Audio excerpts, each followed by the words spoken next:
It's so easy to be great nowadays because most people are weak. This is a softened generation. So if you have any mental toughness, any ability, if you have any fraction of self-discipline, the ability to not want to do it but still do it. See, a lot of people pretend that they want more out of life, but all you have to do is watch their actions. Watch their actions. Watch what they're doing. Most people then wait for crisis or trauma or disease or diagnosis, and then they wait for loss, some tragedy to make up their mind to change. And my message is, why wait?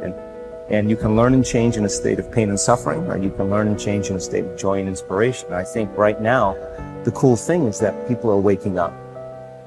You might be using the word but it's not because you're dumb. You don't understand how dangerous that word is. I'm coming here today to warn you. I'm coming here today to protect you. Stop using the word but.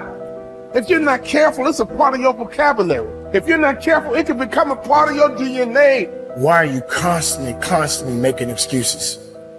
Do you really believe that excuses are going to save you? Do you understand what it means that you have to get to a level that you have never been in your life? Do you really have the mental fortitude to level up? This is the time right now for you to recognize the truth about who you really are inside.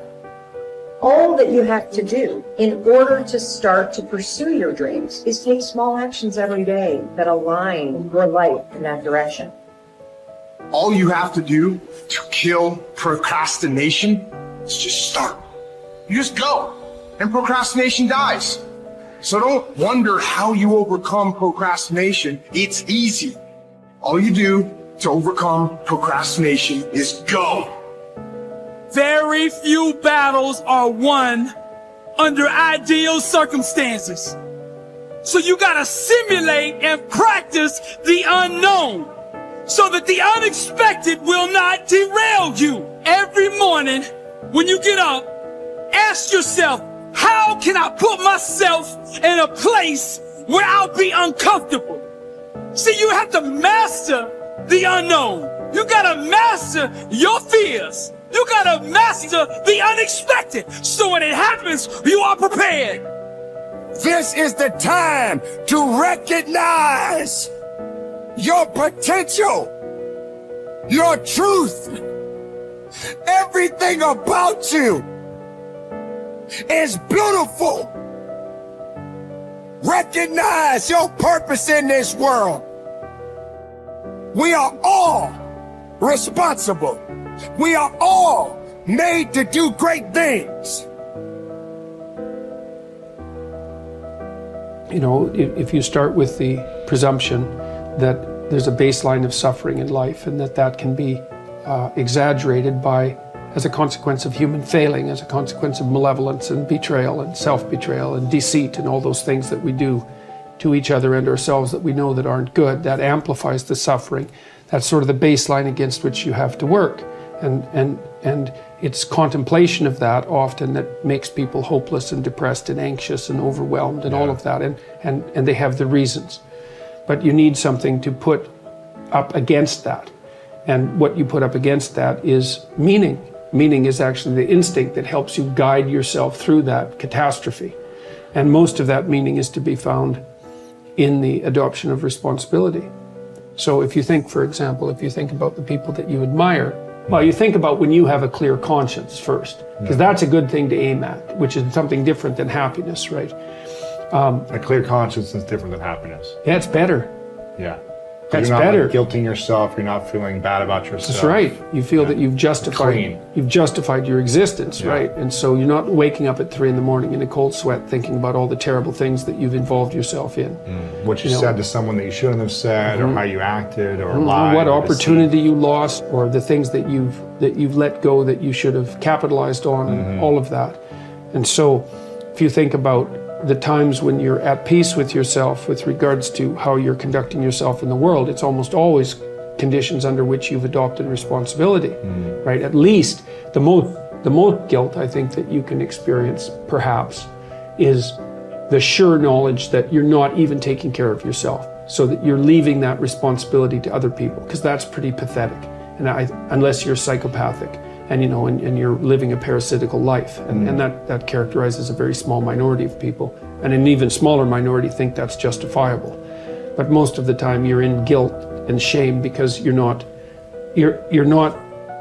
only are you not taking care of yourself, let's say, so someone else has to, but you're not living up to your full potential. And so there's an existential weight that goes along with that. If you don't learn how to effectively, not destructively, because that's where most people go, they get into an endless loop of self-punishment, which is totally ineffective. But if you don't learn to punish yourself, you will never get where you want to go. Now, that needs to pale in comparison to the amount of time that you reward yourself, and you need to earn that reward. If you're just lavishing yourself with emotional praise and you haven't done anything, then I think that will cheapen it, will ultimately mean nothing. And quite frankly, I don't think you can really bamboozle yourself. I don't think if you try to praise yourself for stupid I think some part of you knows you haven't done anything to deserve that praise. But when you set a bar and you meet that or exceed that, to then tell yourself, hey, you did it. You said you were going to do it. You did it.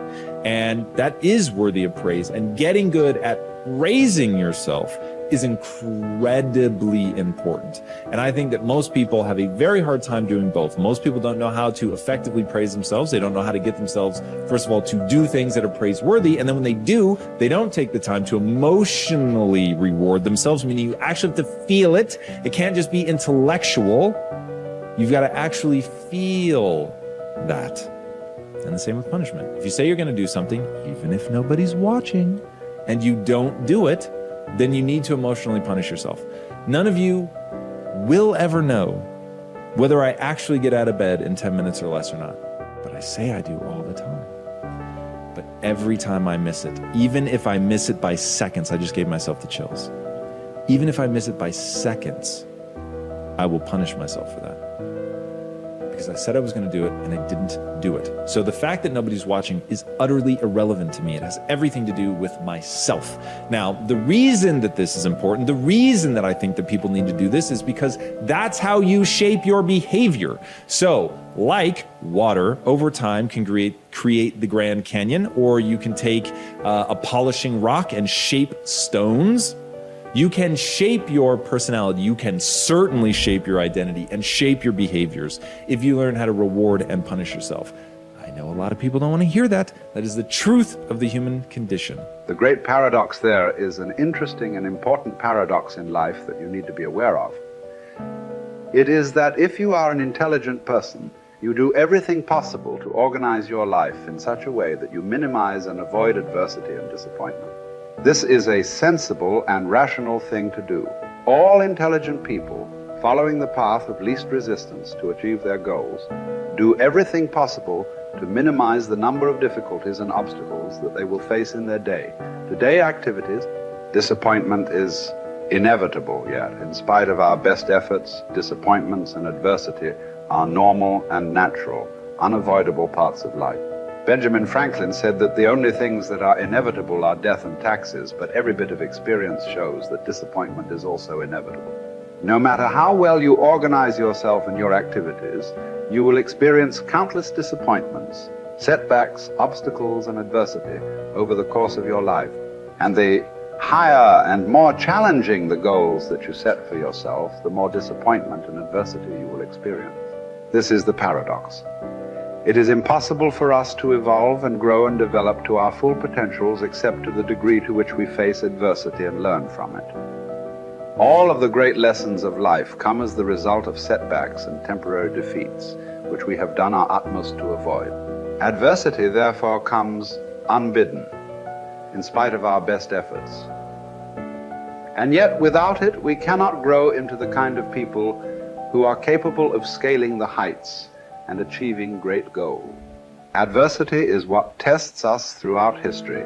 Great thinkers have reflected on this paradox and have concluded that adversity is the test that you must pass on the path to accomplishing anything worthwhile.